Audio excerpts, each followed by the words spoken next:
Shalom, shalom, shalom. Shalom. This is your brothers from GMS Cleveland, coming at you with another lesson. Before we get into this lesson, we like to give all praise, honor, and glory unto Yahawah, BAHASHAM, YAHAWASHI, BAHASHAM, HAQADASH.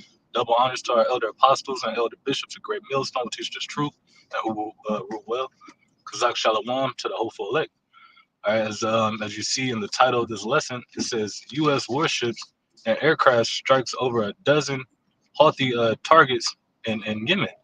All right, showing you that the Lord is mustering up these wars, all right, which is ultimately going to lead to what? The third world war, man. That's prophesied to happen. You know, the brother said that we was just gonna go into straight prophecy, but as you see, this attack on Yemen, all right, is like I said, like a brother wanted to go into is prophecy. You know, Matthew, what is that? Matthew 24. Yeah, 24 and the 6th verse. You know, This is Matthew chapter 24, verse 6. It says, "And ye shall hear of wars and rumors of wars. See that ye be not troubled, for all these things must come to pass, but the end is not yet." right here, wars and rumors of wars is now being displayed on national television. You are able to see these things are happening. You're seeing bombings. All right, just what was that yesterday? You had Iran shoot over 200 missiles into Israel, man. Right. They got footage of that. Yep. They said it was a warning, right, Shamari? Yeah. So that's a warning, but we understand that warning is it still was a real event that took place. You know what I'm saying? Which means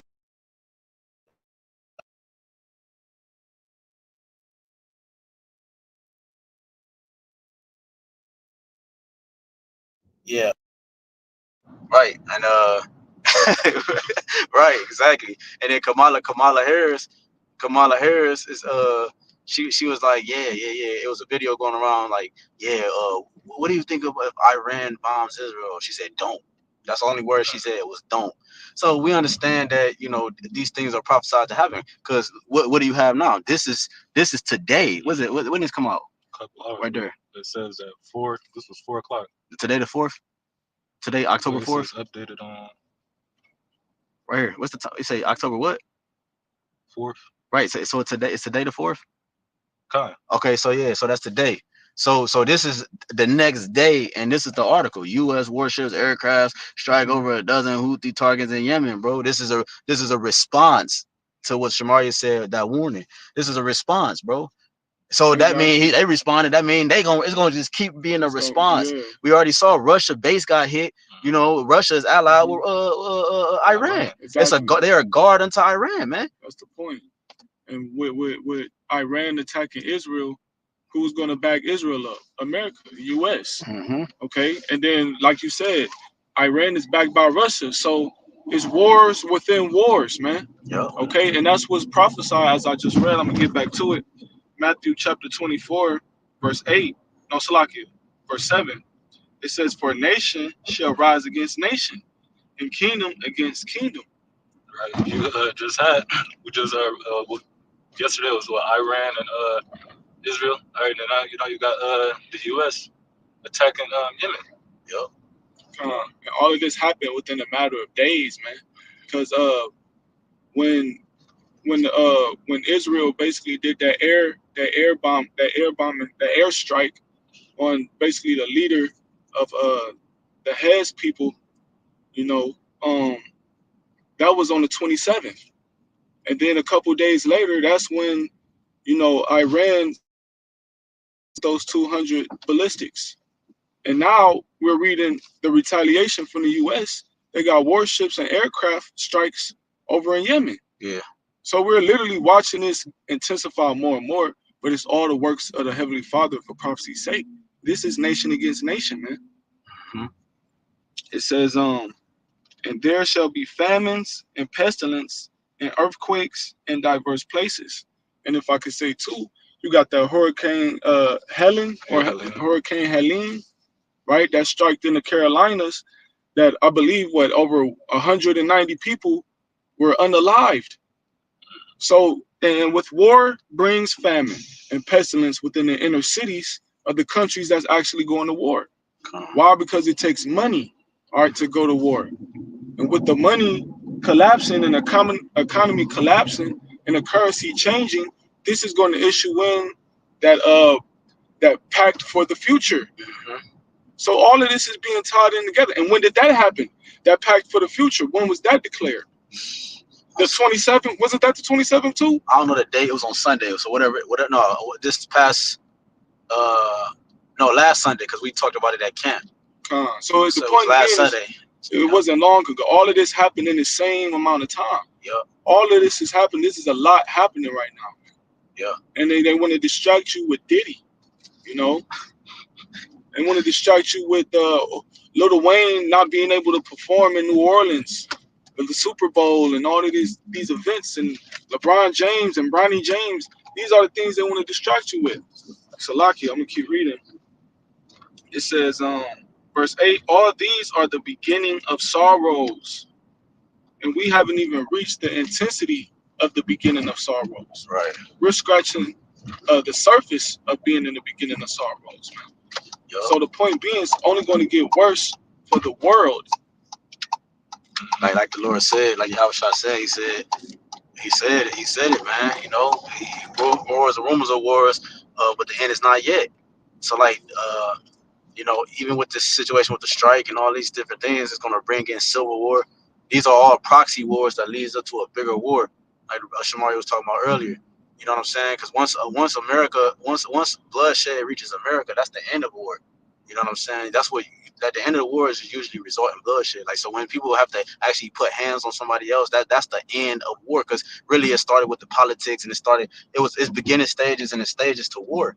You know what I'm saying? It's different shit that take place, and then once it has to get to the point I have to put my hand on you, that's usually an end result of that war. Because now what happens after that is the result of either my stance or your stance, and then one of those stances is going to actually stand at the end of it, you know. And that's what the talks was about in the beginning. So we understand that the end is not yet. Why? Because you still got the tiny technology, the MOTB, right? You still got, like we said, Jacob's trouble happened to reach a certain peak in America, man. You still got people, look at it, she walking to her job freely. You know what I'm saying? You got martial law still got to kick place and all these different things that got to take place. You know what I'm saying? But the new system, like we said, the MOTB, the new system. This war is bringing in that new system, bro. That's right. You know, the reason that's why the U.S. got to get involved. Everybody has to have it, their hands involved with this, because the prophecy states. You got it out. So like, keep reading the article. It says the U.S. military on Friday struck over a dozen Houthi targets in Yemen using both aircraft and warships. U.S. officials told CBS News.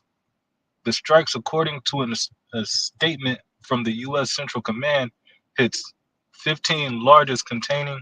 Let me select it. Hit 15 targets containing Houthis' offensive military capabilities, and the strikes were to protect freedom of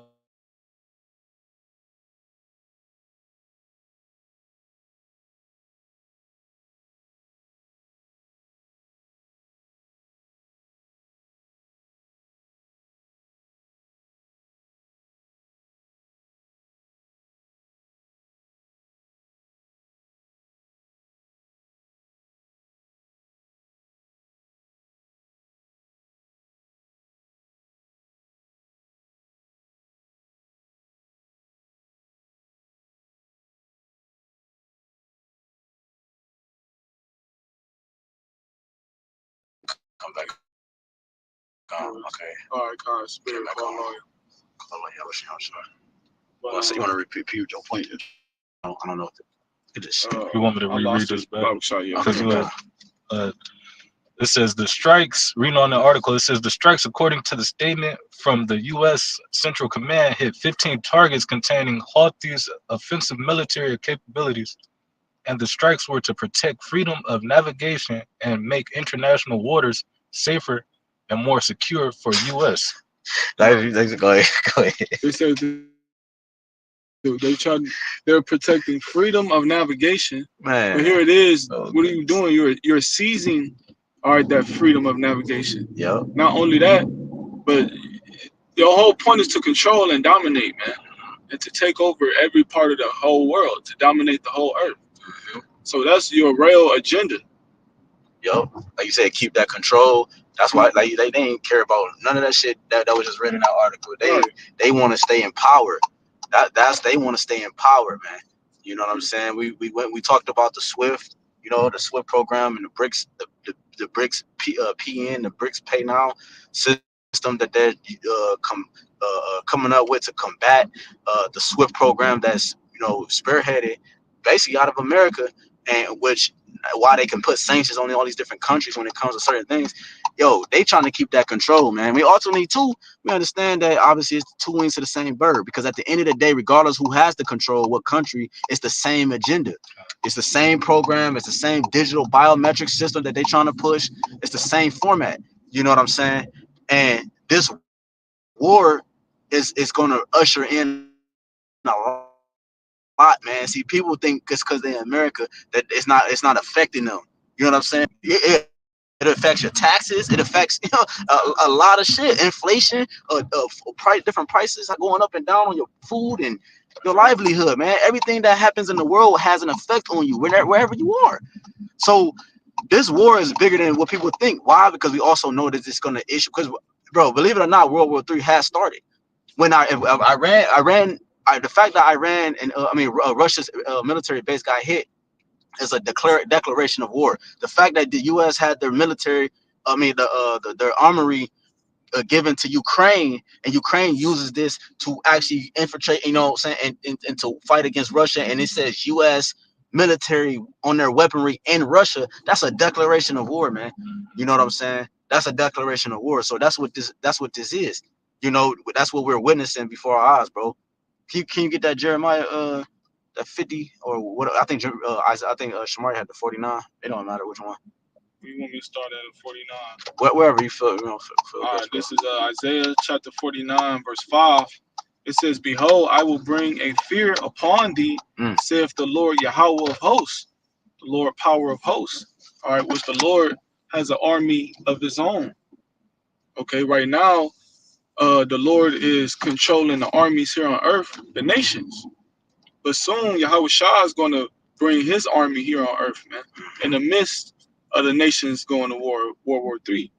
It says, "From all those that be about thee, and ye shall be driven out, every man right forth, and none shall gather up him that wandereth." Right, and the Lord is going to soon bring that fear. It's going to soon be a day, all right, where everybody's going to, all of the troops, okay, of America, all of the, you know, different soldiers are going to have to gather up and go out there to Israel, man, and fight. They're going to have to go out there to Western Asia and fight, man. It's going to come upon a time where, you know, it's going to be like a world announcement that there's going to be nukes being shot off here. That's going to bring a fear upon the whole world, man. It says, verse 6, "And afterward I will bring again the captivity of the children of Ammon, saith the Lord. Concerning Edom, thus saith the Lord." Right, the Lord's going to also, because after this, because Ammon think he up next, right, after this war. Ammon feel like he going to be the next one to be in power. Moab feel like he's in war to be the next in power. These different nations are going to war to be the next power on the earth.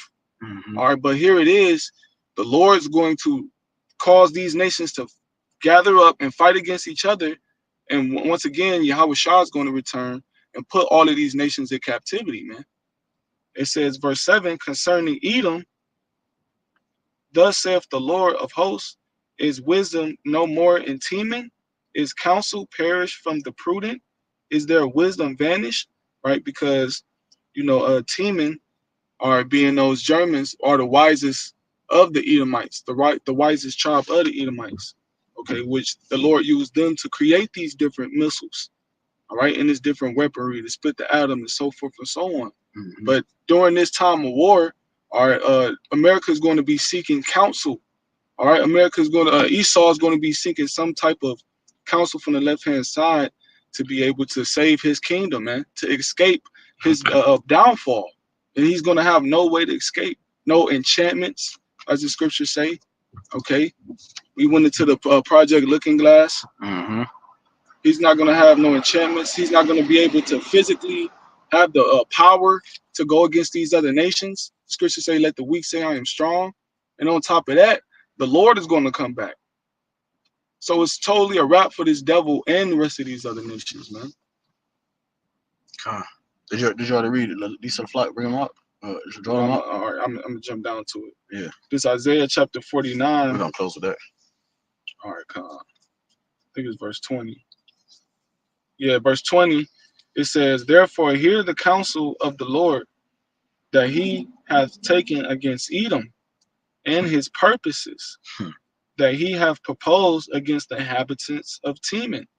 Right? Because the purpose is to do what? Destroy this place. And first and foremost, the Lord is going to take away the counsel of the wisdom out of America from its doctrines, all right, from its persuasion, its lust, its worship. It says, yeah, because Jeremiah, what'd you say? I said deception, just throwing it right, his deception.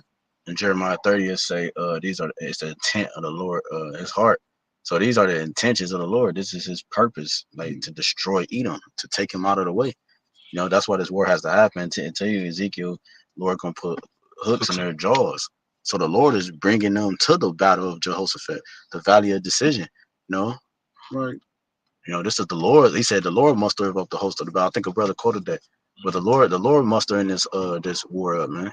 He tell you in was that Jeremiah 51 or so. When he talking about the armory, I think it's 50 or so. For you ain't gotta get it, but he's talking about the Lord open up his armory. So this is the Lord's war, man. You got it, I like it. So it says, surely the least of the flock should draw them out. Yeah, and the least of the flock is these Amalekites, man. The one of the chief tribes of the Edomites, man. You know what I'm saying? Who bloodline goes back to the biblical Edomites, you know. And so he's the least of the flock, okay? He's the least desired. You know, he's the weirdos, you know, but he's the ones that's actually bringing America to this fight, man. Because Biden just can't. I saw an article that said Biden said we're going to defend Israel by any means, by any cause. Like what? You know what I'm saying? So like these are the ones that's drawn in this red, white, and blue into this fight. And also in the same breath, Biden said we have to avoid war at all costs. And here you have Israel, like, nigga, you know, did you see the thing that Netanyahu just said? He said, when he used the scriptures to, well, you talk about when he was holding it. Yeah. Well, it's two videos that came out with Netanyahu. He had one, he was reading something, his hands were shaking bad as hell. And then another one he had came out and said, it just said it. Oh, I just saw it. What did he say? He said, damn. Well, I know what he said in the article I read when he basically said that we was gonna retaliate. All right, when Israel got hit with them 200, he was basically saying like we're gonna retaliate. All right, and expect something. And I guess this is the something that he was talking about. Yeah. Oh, yeah. Because he said he want to. This is part of it. I can't remember the main point to go with the lesson, but he also said they want to gain liberal. They want to bring liberal to Africa and different things he was speaking about. So he said he basically he want to dominate Palestine and then bring liberal to Africa. This is why that's why another reason why he's not backing down in this war, because he's making it seem like, because he said Israel was a land of dryness, and he said look at the water system they got. He said it was a land of this, and look how they overcame this. So he's saying if he could do it there, he could bring it here, and he want to take control over the whole state and also take it to Africa, and the whole continent of Africa and so forth.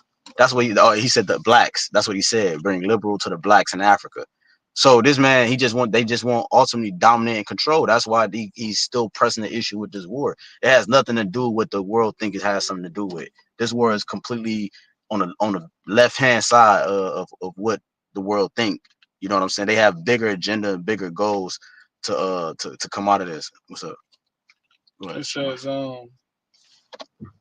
surely the least of the flock shall draw them out. Surely he shall make them their habitations desolate with them. You got somebody close. Right, and that's the point. That these Amalekites are going to be desolate as well, and that land is going to have to be destroyed so it could be cleansed as well, man. And that's what's going to happen within this war. All right. So with that being said, that's the latest news. Lord willing, brothers, been edified. It's been an edifying live stream. Closing out, giving all glory, honor, and praises to Yahawah, Yahawah, BAHASHAM, BAHASHAM, YAHAWASHI, BAHASHAM, HAQADASH. Shalom, shalom. On to the next one. Shalom.